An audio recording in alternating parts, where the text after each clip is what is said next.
Hello, and welcome to this special Christmas episode of Anime Audio Commentary. Today I'll be commenting on episode 7 of Ore Monogatari. If you'd like to watch along, then start watching now. So last we left off, Takeo was intent on practicing a little bit of kissing, but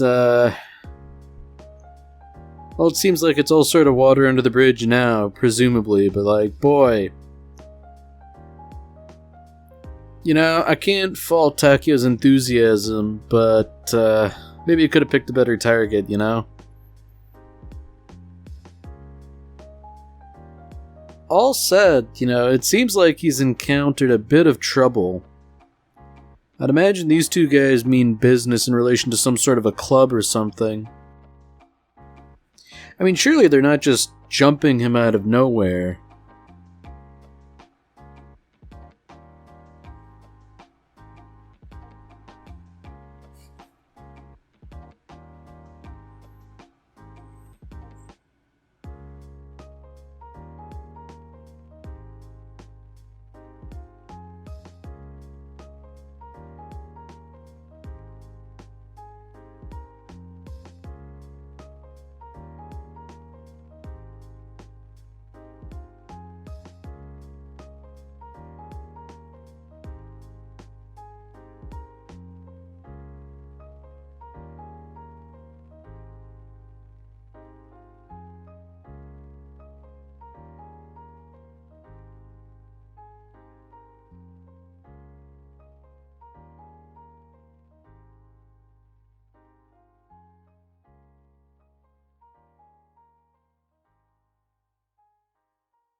So I guess given the title of the episode, this is largely going to center around Takeo and presumably his extreme strength, I can only imagine they're going to beg him to join the club or something. He's just sort of immediately offered to help them, which, it fits with the character. He's pretty selfless, but oh yeah, there we go. Join the judo club. And when they say, just join for a month like that, naturally there's going to be a tournament or some important qualifying match or something. Yeah, okay. So I guess the idea is they want a guy who's built like a brick house to help them out just long enough to get one over on their rivals.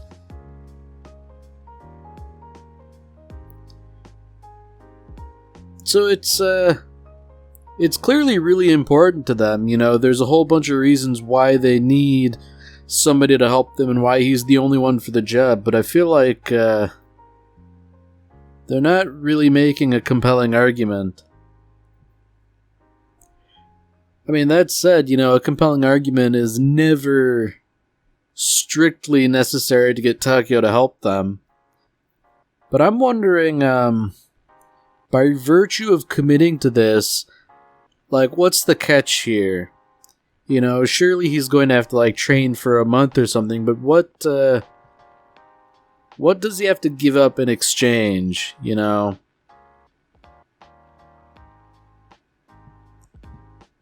Alright, so that's interesting. He sort of stopped doing judo in high school, not because he didn't care about it or anything, but just sort of because he forgot to join up.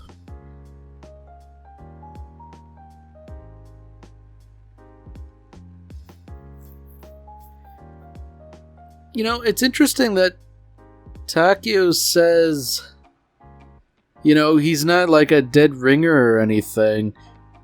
I find that interesting. However, it seems like this is the big problem. you know, Takeo and Yamato can't spend a whole lot of time together if he's practicing judo. And initially, Yamato is supportive of him, you know. She wants to watch him do judo and all that, and she believes he should continue to be selfless and honor his commitments and all that, or at least be the good person she knows he is. I don't know, I've got this sinking feeling that it's gonna cause tension, and I really don't want it to.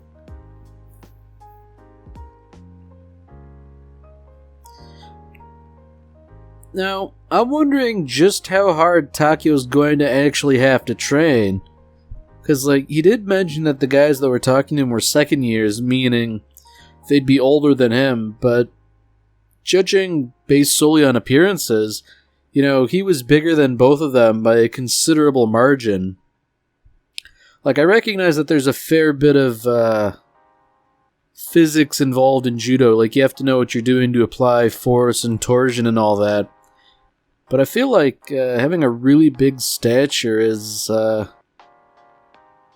definitely favorable, you know. If skill and technique are equal, size will win out, I'd imagine.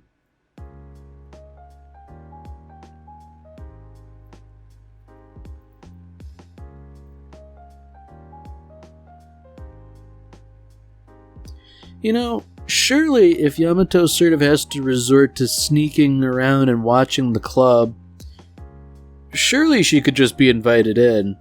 You know, I don't know if it's necessarily sort of a taboo or a rule that non-club participants are banned from watching or something, but I feel like a stringency like that is kind of silly.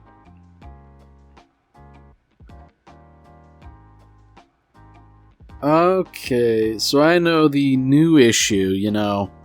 That little sign there and the fact that Yamato's waiting for him, maybe not well into the night, but after sunset. Ah, man.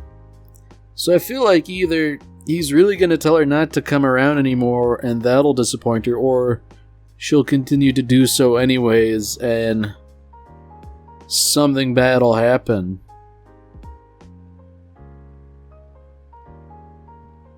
And, you know, it stings a little bit considering that she made him all this wonderful food. Because, I mean, some of that stuff, that doesn't sound good to my tastes. I'm not big on seafood or nothing. But, I'm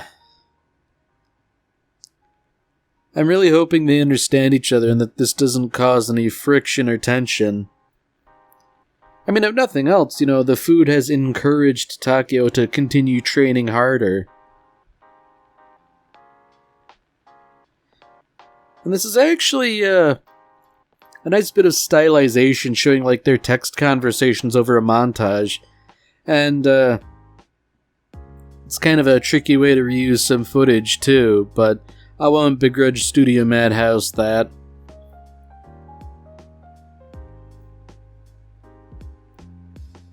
But I do have to say, you know, that old adage of the best way to a man's heart is through his stomach, you know, that really springs to mind. And frankly, that's kind of like a running theme. But, you know, I have to say, few things are nicer than a homemade meal made with love.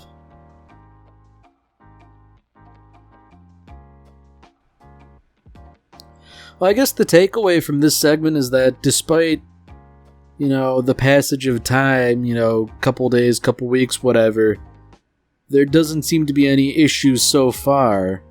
You know, Takeo's training, Yamato is keeping up her support. Although, unfortunately, she seems to have indulged in baking a little too much.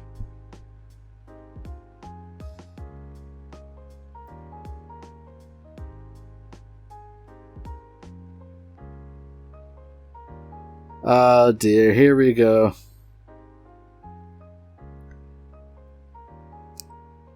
So, yep, it, as expected, you know, unclear communication caused a problem. Like, Takeo had good motives, but if he explained himself a little bit, it might have gone some way to preventing this.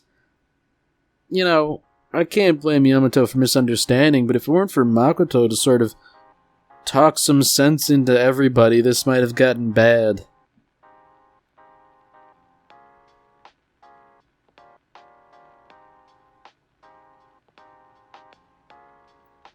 I mean, I guess it looks like the crisis was averted, you know, for the time being, but I'm not entirely sanguine about that.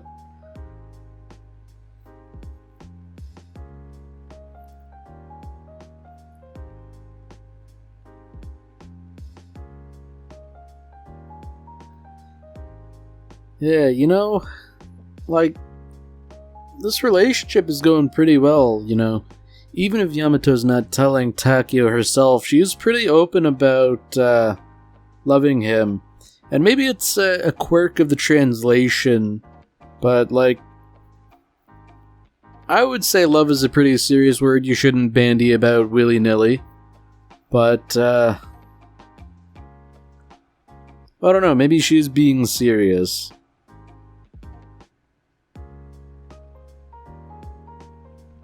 I guess maybe what I would call what's going on here more infatuation than love, but I don't know, I feel like that almost cheapens it a little bit, as if to say she says she loves him, but she doesn't quite know what that means or entails.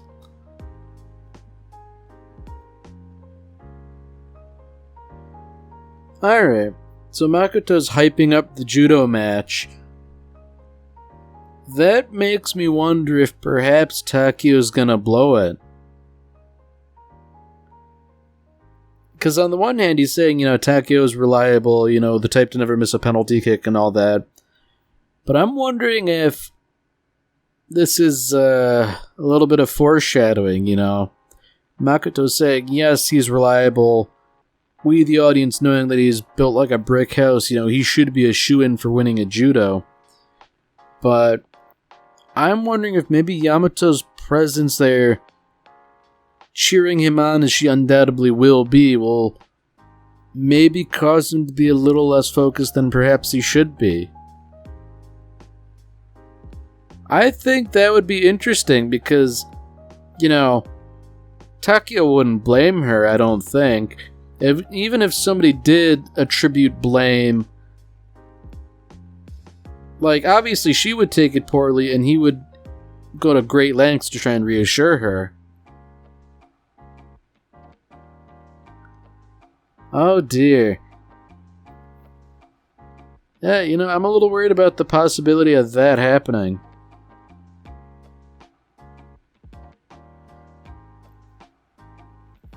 So, at least Takeo's sort of being honest with himself, you know. He's not doing this so much to help those guys as much as, you know, he's doing it for Yamato.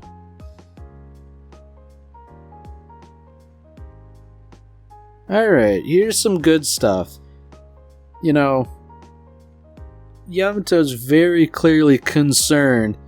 And, you know, it's not like anything bad's going on, but just, you know, just calling her to hear her voice, that's a nice sentiment, I think.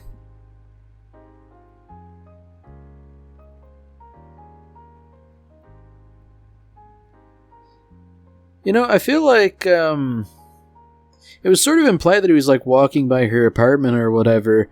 I feel like maybe he could have just, like, stopped in to visit, say hi and all that. You know, that, I feel like, would have gone a longer distance than just making a phone call, but, it's nice nonetheless. And Makoto, the good guy that he is, you know, he has to share some of the scones. And you know, that's, oh. Okay, we're getting into heavy territory here. You know, obviously, Yamato wouldn't bother him, but, okay. I guess we weren't really getting into, like, the larger issues going on here.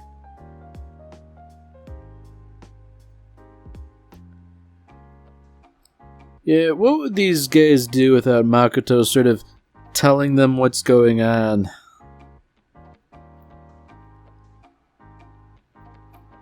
Although, to some degree, I'm not sure if it was Makoto's place to tell Takio that she's so excited that she was on the verge of passing out because, she wanted to be supportive more than anything. Yeah, I'm feeling a little frightened that by telling Takio this, he might actually choke now. I mean, it's not like he's ever really sort of choked before when Yamato's watching. He caught like a falling I-beam, he dived into a burning building, I guess if anything, Yamato might negatively affect the other team.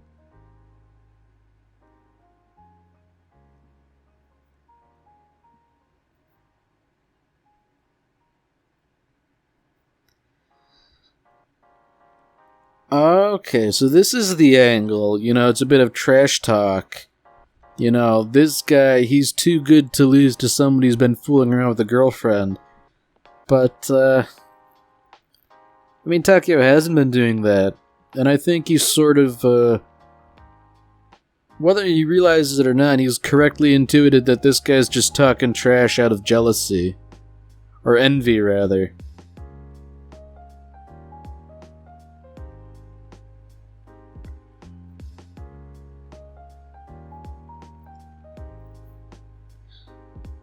Yeah, the way things are going, I feel like it really could go either way. I'm personally hoping that the power of love will prevail here.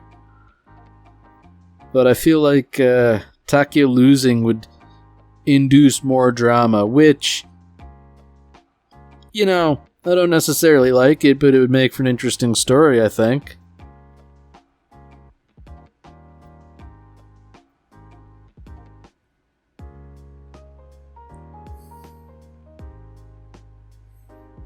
So it seems like things aren't going quite as well for Shuei as they would like.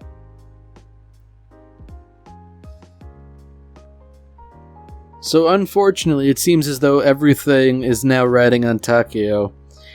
I kind of figured this would be the case, but, it only makes it more tense.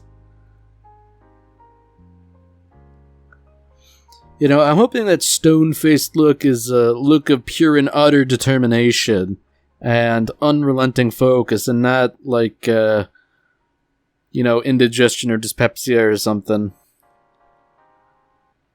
I'm hoping that the captain's shocked expression was like, boy, I didn't realize this guy was so focused. Now, imagine, judging by the shift in the art style, Takio is virtually unbeatable.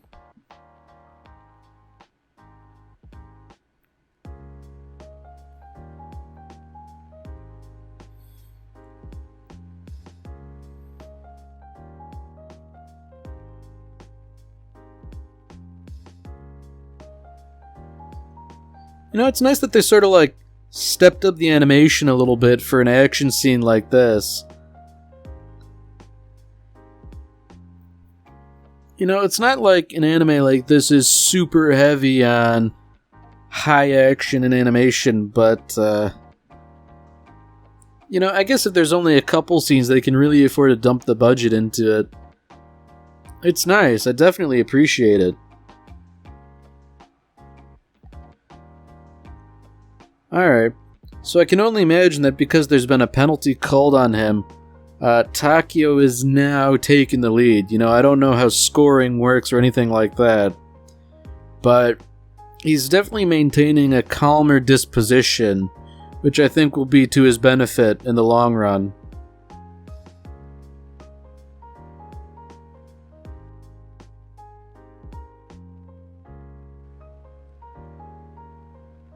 There we go. So I guess that's it then, a decisive blow that wins everything for Shuei, and Takio has proven that love wins in the end. I think there's even a nice bit of visual storytelling with that one shot where Takio appears to be like, this tanned, muscular guy, and the other guy is sort of like this deathly pallor to his skin.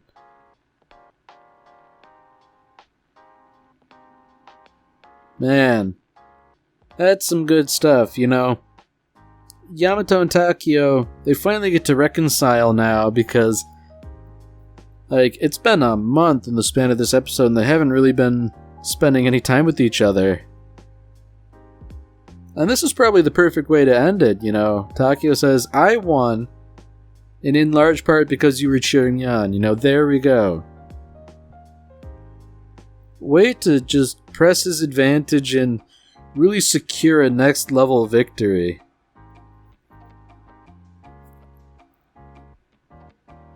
And you know what? I'm glad the more optimistic option occurred. Because, Takio losing, that could have been interesting, but I think I like this more.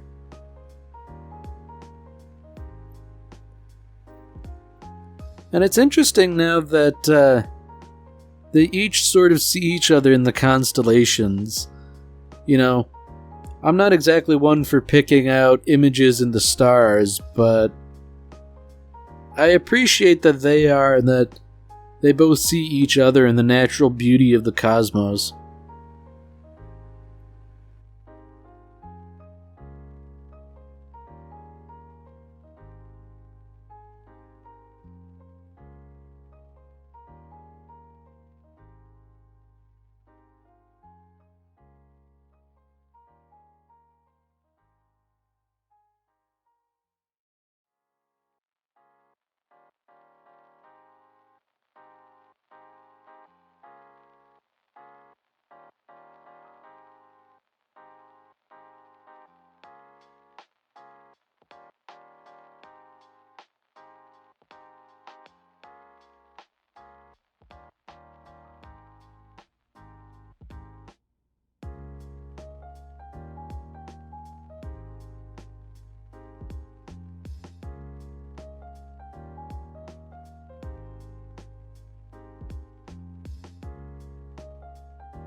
Alright, well that's it for this episode. If you've enjoyed it, then by all means, tune in for the next one. Merry Christmas, Space Cowboy.